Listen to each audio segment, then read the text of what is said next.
고린도 전서 말씀을 한참 나눴었는데요. 이제 이어서 후서 고린도 교회에 써보낸 그 다음 편지를 보면서 오늘을 좀 나눠보려고 합니다.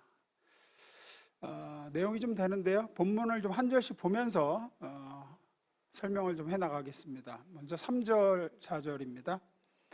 찬송하리로다. 그는 우리 주 예수 그리스도의 하나님이시요 자비의 아버지시요 모든 위로의 하나님이시며, 위로의 하나님이란 얘기를 합니다. 하나님은 우리 모든 당한 환난에 대해서 위로하시는 하나님이시다. 4절, 우리의 모든 환난 중에서 우리를 위로하사 우리로 하여금 하나님께 받는 위로로서 모든 환난 중에 있는 자들을 능히 위로하게 하시는 이시로다. 4절은 이런 얘기죠. 3절은 하나님은 우리의 모든 것을 위로하시는 위로의 하나님이신데, 그 하나님은 한 성도를 위로할 때 직접 하나님이 찾아오셔서 위로하시고 하나님의 직접적인 음성으로 말씀하시기보다는 그가 받아야 할 위로를, 그에게 필요한 위로를 다른 성도를 통해서 주시는 분이심을 얘기합니다. 4절이 그 얘기예요. 우리의 모든 환난 중에서 우리를 위로하시는데, 우리로 하여금 하나님께 받는 위로로서 모든 환난 중에 있는 자들을 능히 위로하게 하시는 이시로다. 그러니까 하나님이 위로하시는 게 아니라 우리가 환난을 받아서 우리에게 주신 위로가 있대요. 그러니까 사도 바울과 디모데가 환난 가운데 하나님이 주신, 주님이 주시는 위로를 받았대요. 그래서 그 환난을 잘 넘겼대요. 그래서 그렇게 환난 중에 하나님의 위로를 받은 자기들로 하여금 똑같은 환난 중에 있는 자들에게 하나님은 우리를 통해서 위로하신다. 이제 요 얘기예요. 요 얘기. 하나님은 위로를 다른 성도들을 통해서 전하시는데, 다른 성도는 어떤 성도냐? 자기도 지금 어려움을 당하는 사람이, 그러니까 자기가 지금 어려움 겪는 사람이 겪은 환난을 나도 겪었고, 그와 버금가거나 그보다 더 큰 환난을 겪었고, 그것을 주님이 주시는 능력과 위로로서 극복해낸 사람, 그 사람을 보내셔서 하나님은 하나님의 위로를 전하길 기뻐하신다. 다시 말해, 누가 어려움 당하면 하나님은 직접 찾아오셔서 혹은 천사를 보내셔서 평안과 위로를 주시지 않고, 그 힘들어하는 성도와 비슷한 혹은 더 큰 고난을 받았다가 극복한 자를 보내서 하나님의 위로를 전하게 하신다. 5절 읽습니다. 시작.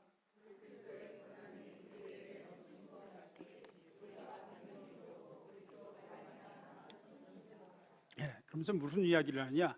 예수님의 고난과 위로 이야기를 해요. 예수님이 고난 받으신 것처럼 우리도 고난을 당했고, 예수님이 우리를 위로하셨듯이 우리도 당신들을 위로한다. 우리에게 예수님의 위로가 넘쳤듯 우리를 통한 당신들을 향한 위로도 넘친다. 이 얘기를 이제 합니다.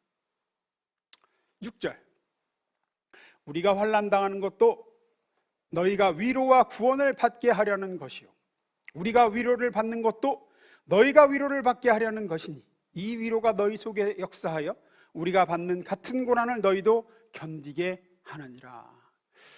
참 말이 어려운데 그냥 계속 그 같은 얘기예요. 같은 얘기. 성도들이 당하는 고난 중에는 우리의 자신의 미련함과 죄로 인한 고난만 있는 게 아니라 다른 고난당하는 이를 위로하기 위한 제사장적 고난이 있음을 얘기를 해요. 제사장은 하나님과 인간 사이의 중재자죠. 다리 역할을 하는 사람이죠.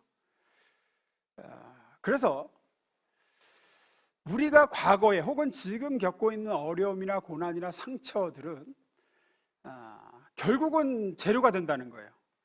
하나님의 위로를 다른 사람에게, 꼭 같은 어려움을 겪고 같은 상처가 있는 사람에게 하나님의 위로와 하나님의 평안을 전하는 그 중재자의 재료가 되게 한다. 골로새서 1장 24절에 이런 말씀이 있죠. 읽습니다. 시작.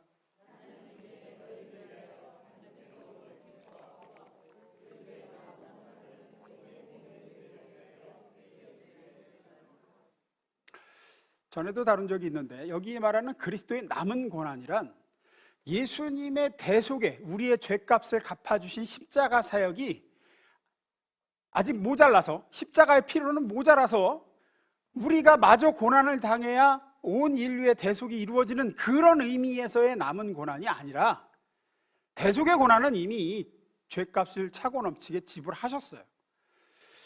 여기서 말하는 남은 고난은 지금 계속 말씀드리는 그 맥락입니다. 하나님께서 어떤 한 영혼을 구원하시고자 하고, 도우시고자 하고, 혹은 복을 주시고자 하고, 어려움 당한 가운데 그를 위로하시고자 하실 때 직접 하시는 게 아니라 먼저 구원받고, 먼저 위로받고, 먼저 도움받고, 먼저 복을 받은 우리를, 하나님의 영을 받은 우리 성도들을 통해 하나님의 구원도, 하나님의 도우심도, 하나님의 복도, 위로도 우리를 통해 주신다는 의미예요. 그래서 예수님이 하시던 그 일을, 하나님은 예수님을 통해서 우리 땅에 구원을 주셨잖아요.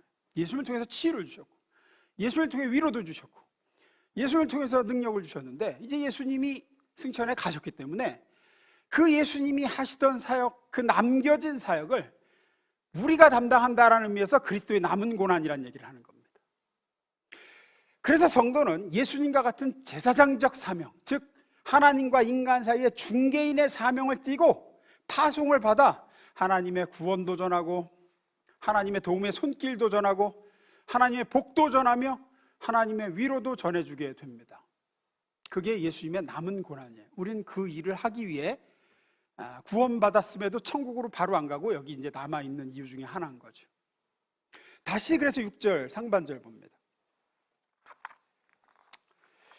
본문상 6절 상반절. 우리가 환난 당하는 것도 너희가 위로와 구원을 받게 하려는 것이요, 우리가 위로를 받는 것도 너희가 위로를 받게 하려는 것이니, 이런 얘기를 합니다.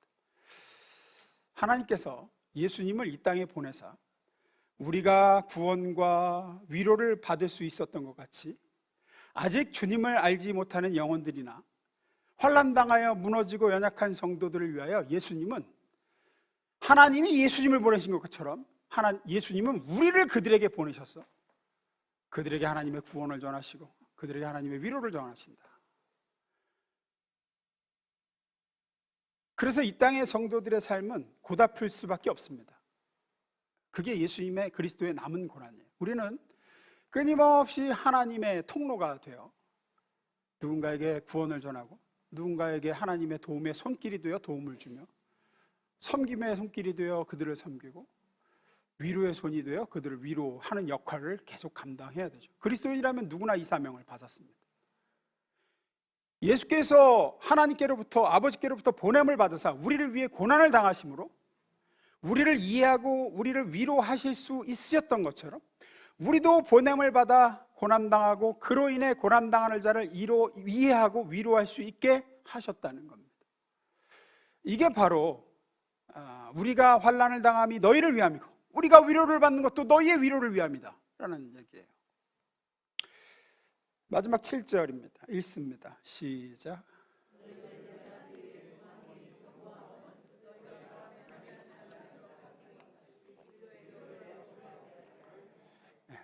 그러면서 이제 사도 바울은 하나님이 우리를 너희에게 보내사, 자, 이걸 잘 이해하셔야 돼요. 맨 처음 아버지께서 예수님을 우리에게 보내셔서, 이 땅에 보내셔서 예수님을 통해 우리에게 하나님의 구원과 하나님의 자비와 하나님의 도움과 하나님의 위로를 전하셨단 말이에요. 그 예수님이 가시면서 이제 지금 사도 바울을, 자기를 고린도 성도들한테 보냈다는 거예요. 하나님이 예수님을 보내신 것 같이 예수님은 나를 너에게 보내셔서 나를 통해 너에게 구원과 그리스도의 환난당한 너에게 그리스도의 위로가 전해지게 하셨다. 그 다음에 이제 7절은 뭐냐? 너희도 그렇게 이제, 너희도 그렇게 이제 보냄을 받는 거다라는 거예요. 너희도 그렇게 보냄을 받았다. 너희 고린도 성도들도 고난당하고 주님의 위로를 받아 그 고난을 이겨낸 후에 너희처럼 고난당하는 다른 사람에게 주님의 위로를 전하는 도구로, 제사장으로 부름을 받고 있는 줄 내가 안다. 모든 성도는 누구를 막론하고 승리하는 성도로서 살며 당하는 고난이든, 혹은 실패해서 죄에 넘어져 자기 잘못으로 당하는 고난이든지, 모든 고난은 결국 누구로부터 힘을 얻어 극복하느냐? 그 예수님으로부터 힘을 얻어서 이겨냅니다. 죄로 인해 무너졌을 때도, 믿음의 선한 싸움을 싸우다 힘이 모자라 지쳐 쓰러졌을 때도, 또 이해할 수 없는 고난을, 환난을 당하여 울고 있을 때도 결국은 누구로 말미암아 해결과 위로와 힘을 얻느냐? 우리는 예수님을 통해서 위로와 힘과 능력을 얻죠.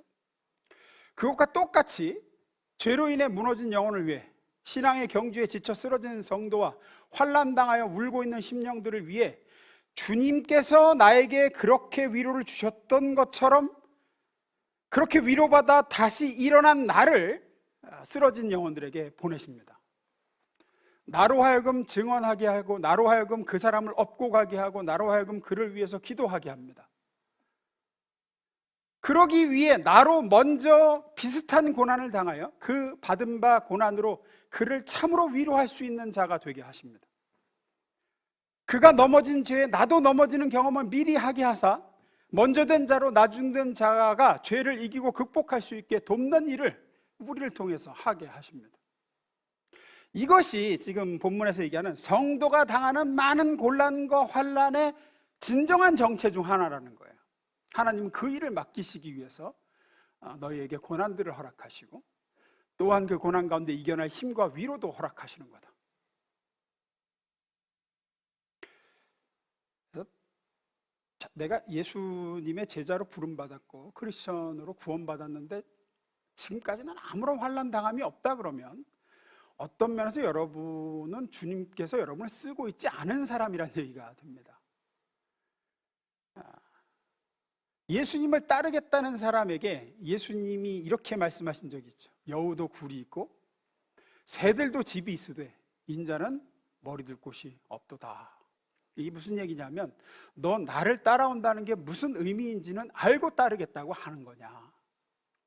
나를 따른다는 게 무슨 바다 위를 걷고 병자가 벌떡벌떡 일어나고 아무것도 없는 데서 먹을 것이 막 쏟아지고, 이게 나를 쫓는 삶이 아니라 머리를 둘 곳이 없는 인생을 살아야 함을 너 알고 따르겠다는 거냐.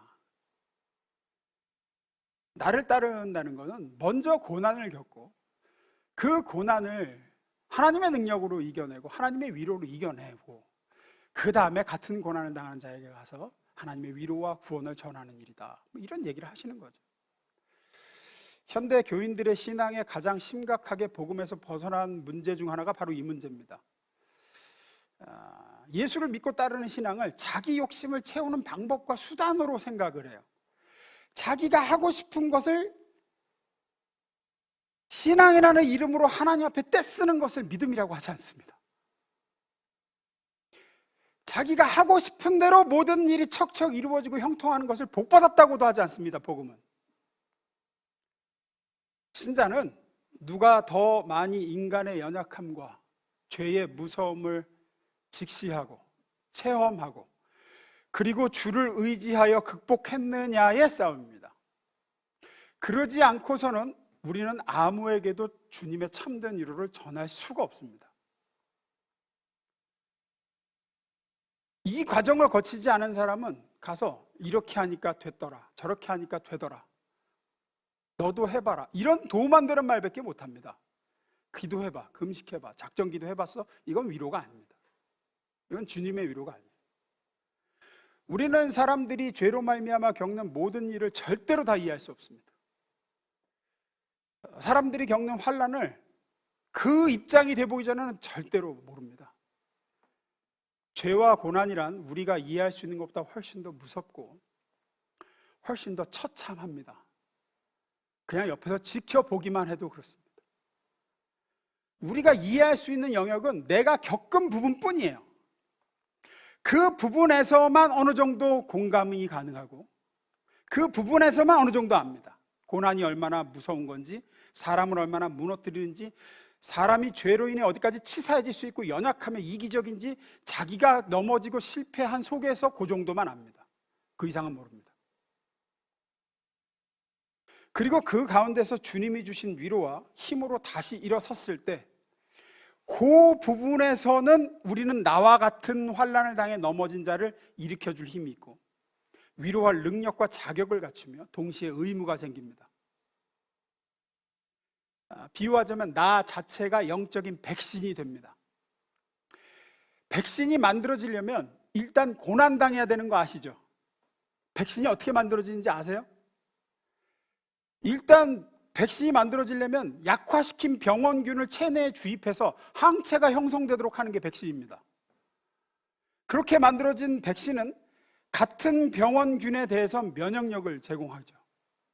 그래서 예를 들어 뱀독도 면역력이 생긴다 그러죠. 뱀에 이렇게 물렸다가 안 죽고 살아난 사람의 혈청에는 뱀 독소를 일으키는 항독소가 생성된대요. 그래서 똑같이 뱀에 물려 죽어가는 사람이 그 사람의 피를 주입하면 항독소가 주입되고 생성되면서 이제 그 독을 이겨낼 수 있는 힘을 얻습니다. 이제 그게 일종의 백신인 거죠. 처음에 모든 백신이 이런 식으로 만들어졌습니다. 우리가 당하는 모든 고난과 죄로 인한 넘어짐이나 실패 이런 것들을 우리가 주님의 도우심과 위로로 극복되어지면 우리는 우리 자체가 이제 백신이 됩니다. 항독소가 됩니다. 같은 고난에 넘어지고 같은 죄에 쓰러진 자들을 돕고 일으키고 힘을 줄 수 있는 하나님의 능력의 통로가 되는 귀한 사명을 감당할 수 있게 되는 줄로 믿습니다. 요한복음 20장 21절에서 그래서 이렇게 말씀하시죠. 읽습니다. 시작.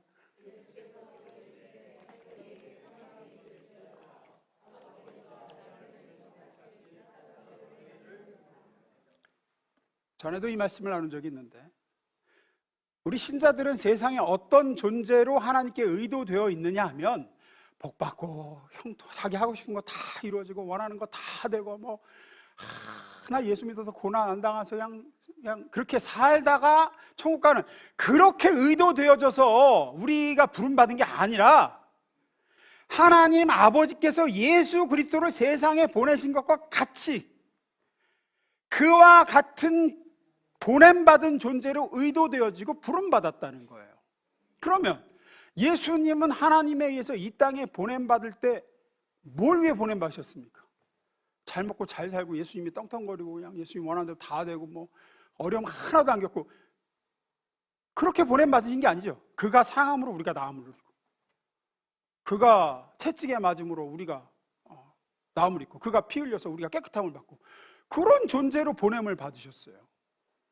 우리와 똑같이 고난받으시고 그 고난을 이기심으로 내가 세상을 이기었도다 하면 그 예수님이 우리의 백신이 되사 우리가 죄를 이기고 세상을 이길 수 있게 된 거죠. 우리도 똑같이 그렇게 보냄을 받는다는 거예요. 예수님처럼. 예수 믿어서 뭐 잘 먹고 잘 살고 뭐 원하는 거 다 이루어지고 이러면 지금 기독교가 뭔지를 모르고 계신 거예요. 지금 뭔지를 제자가 된다는 게 뭔지를 모르는 거예요. 언제나 그렇습니다. 잘 보세요. 여러 번 다뤘죠.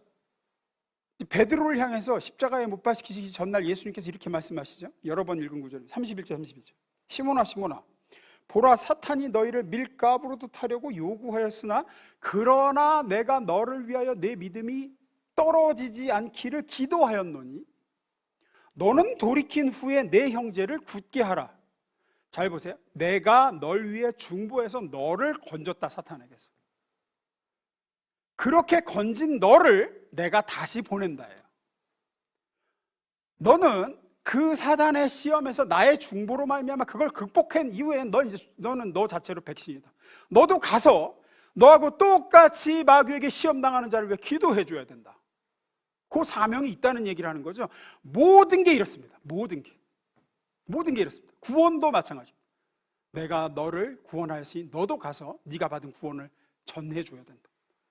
내가 너를 이렇게 환난 가운데서 건졌으니 내가 너를 그 깊은 수렁에서 위로하고 붙잡아 주었으니 너도 가서 같은 환난과 같은 수렁에 빠진 자를 붙잡아 줘야 된다. 우리는 그렇게 보냄을 받았다고. 여러분을 기막힌 웅덩이와 숨 쉴 수 없는 고난 가운데서 주께서 건지시고 위로하신 적이 있습니까? 여러분은 이제 똑같은 상황에 있는 사람들에게 보냄을 받은 겁니다. 이건 모든 영역에서 그렇습니다. 우리는 작은 예수로서 하늘과 땅을 연결해주는 중재자, 제사장들이에요. 하나님은 직접적으로 복도, 구원도, 생명도, 위로도 직접적으로 이 땅에 주시는 게 아니라 예수를 통해 주셨던 이제는 예수를 모시고 있는 우리를 통해서 주신다는 거죠. 마태복음 18장 18절은 그런 의미에서 이렇게 해석할 수 있는 겁니다. 읽습니다. 시작.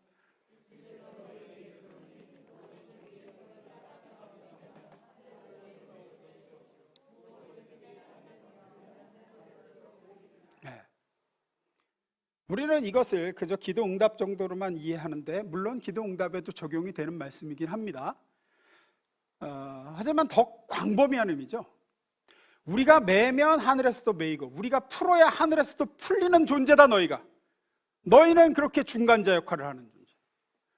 우리가 아니고는 생명이 전달되지 않고, 우리가 아니고는 진리가 전달되지 않으며, 우리가 아니고는 하나님은 절대 한 영혼을 부르시지도 복주시지도 않으시기로 결정했다는 거예요. 네가 나의 사자고 네가 나의 중재자다. 나와 나를 모르는 다른 자 사이에 너를 세워서 나는 너를 통해 일하겠다. 너를 통해 그 영혼을 부르고, 너 오늘 설교에 따르면 너를 통해서 나의 위로와 어루만짐을 전해주겠다.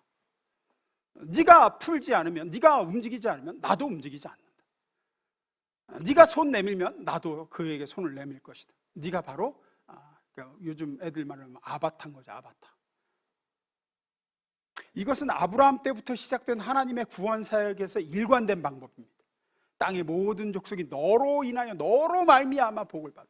너를 축복하는 자 내가 축복하고, 네가 저주하는 자 나도 저주할 거다. 이 특권이, 아브라함에게 주신 특권이 신자에게 고스란히 계승되었습니다. 우리는 생명과 진리와 복과 위로를 위해 제사장으로서 주님께서 불쌍히 여기시는 영혼들에게 보냄을 받았어요. 그것을 위해 우리는 먼저 고난도 당했고 넘어짐도 겪는 것이고, 구원과 위로와 능력과 은사도 동시에 받은 겁니다. 하나님은 왜 이런 식으로 일하시는가? 그냥 하나님이 직접 하시면 일을 그르칠 일도 없고, 우리도 피곤하지 않고, 그냥 너 가라 자꾸 감동 주시고 힘들게. 그럼 또 우리가 바로 안 가잖아요. 또 사람들 보통 개기다 가잖아요. 또 미적미적거리고. 하나님이 하시면 바로 하실 텐데, 천사를 보내시든지 왜 우리를 통해서 하실까? 성경은 이렇게 얘기합니다. 히브리서 5장 8절 9절입니다. 그가 아들이시면서도 받으신 고난으로 순종함을 배워서 온전하게 되셨은즉 자기에게 순종하는 모든 자에게 영원한 구원의 근원이 되시고, 이런 말씀이 있어요. 이게 참 난해한 구절 중 하나입니다. 예수님이 아들이심에도 고난받아서 순종을 배워서 온전하게 되셨다, 이런 얘기를. 그러면 고난을 통해서 온전해지셨다는 건 고난당하기 전에는 예수님 불완전하셨다는 건가? 그게 아니라 제사장직을 온전한 대제사장이 되셨다는 얘기예요. 이 얘기는 고난을 겪고 고난에서 순종함을 배우심으로, 쉽게 말해 예수님은 온전한 인간이 되실 수 있었습니다. 이 얘기입니다. 예수님은 성육신 하시기 전엔 하나님이셨습니다. 성자 하나님이셨어요. 하나님이신 예수님은 성육신 하시기 전에는 인간으로서 고난을 겪지 않으셨습니다. 하나님이 무슨 고난을 겪습니까? 하나님이 고난을 앞에 두고 순종하실 일이 뭐가 있습니까? 자기가 하나님이신데. 하지만 육신을 입고 우리가 가진 모든 한계를 똑같이 지닌 인간이 되심으로써 예수님은 우리와 똑같이 고난당하시고 고난을 앞에 두고 하나님 아버지의 명령에 순종해야 되는 기로에 서셨습니다. 그리고 그것을 겪고 그 고난 가운데 순종하심으로써 우리를 참으로 이해하시는, 정말로 인간이 어떤 존재인지를 이해하시는 완전한 하나님이시자 완전한 인간인 온전한 중재자, 즉 대제사장이 되셨다, 이 얘기를 이렇게 표현한 겁니다. 결과 예수님은 하나님과 인간 사이의 중재자로서 우리를 완벽하게 이해하시고 우리를 변호하시며 우리를 위해 지금도 중보기도 하시고, 오늘 설교 주제에 맞추자면 우리를 비로소 참으로 위로하실 수 있게 되셨습니다. 고난 당하심으로. 바꿔 말해 하나님도, 성자 예수님이 하나님이셨잖아요. 하나님도 우리와 같은 모든 한계를 지닌 인간이 되사 우리가 겪는 모든 고통과 환난을 먼저 경험하심으로써 정말로 우리를 위로하실 수 있는 존재가 되셨다, 이 얘기예요. 하나님도 먼저 겪지 않으면 위로자가 되실 수 없었다는 얘기를 합니다. 예수님이 하나님이 아니라 인간이 되사 우리가 겪는 모든 걸 먼저 몸소 겪으심으로 그분은 우리를 위로할 수 있는 대제사장이 되셨습니다. 그 얘기를 해요. 하나님이신 예수님도 우리를 위로하고 구원하시고자 우리가 겪으신 고난을 겪으셨는데, 하물며 우리가 남이 겪은 고난을 겪지 않고 누군가가 당한 환난을 한 번도 경험해 보지 않은 사람이 온실 속 화초같이만 온 사람이 어떻게 누굴 위로합니까? 죄에 한 번도 나는 죄의 무서움도 모르고 넘어져 본 적도 없는 사람이 어떻게 죄에 넘어진 사람을 일으킬 수 있습니까? 하나님은 예수님을 우리와 하나님 사이에 영원한 대제사장 중재자로 세우시고자 예수님께 이런 고난을 허락하셨다는 얘기를 합니다. 우리도 똑같이 예수님에게서 그렇게 보냄을 받아 고난의 자리, 넘어지는 자리도 가고 환난 당하는 자리도 갑니다. 동시에 위로부터 그걸 이길 수 있는 힘과 위로도 받죠. 그렇게 극복한 우리는 이제 똑같이 누군가에게 예수님과 같은 역할이 되어 갈 수 있다는 얘기를 합니다. 중요한 건 예수님은 그렇게 순종함으로 고난을 받으신 후 대제사장의 직분을 온전히 취하시고 부활하셔서 영광으로 들어가셨죠. 하나님은 그를 지극히 높여 모든 이름 위에 뛰어난 이름을 주사 하늘에 있는 자들과 땅에 있는 자들과 땅 아래에 있는 자들로 모든 무릎을 예수 이름에 꿇게 하시고 모든 입으로 예수 그리스도를 주라 시인하여 하나님 아버지께 영광을 돌리게 하셨습니다. 우리도 이 땅을 떠나 주님 앞에 서는 날 이와 같은 대단한 영광과 지위를 얻게 될 것이라고 성경은 기록하고 있습니다. 상상도 못할 자리에 우리를 앉히실 거라고 얘기합니다. 천사도 흠모한다 그래서 라고 얘기하죠. 그리고 그렇게 될 수 있는 이유는 우리가 주님이 가신 이 길을 아버지께 보냄받아 고난당하시고 그 고난당하심을 통해서 우리를 구원하시고 우리를 위로하시는 그 길을 우리도 똑같이 보냄받아 뒤따른 탓일 겁니다.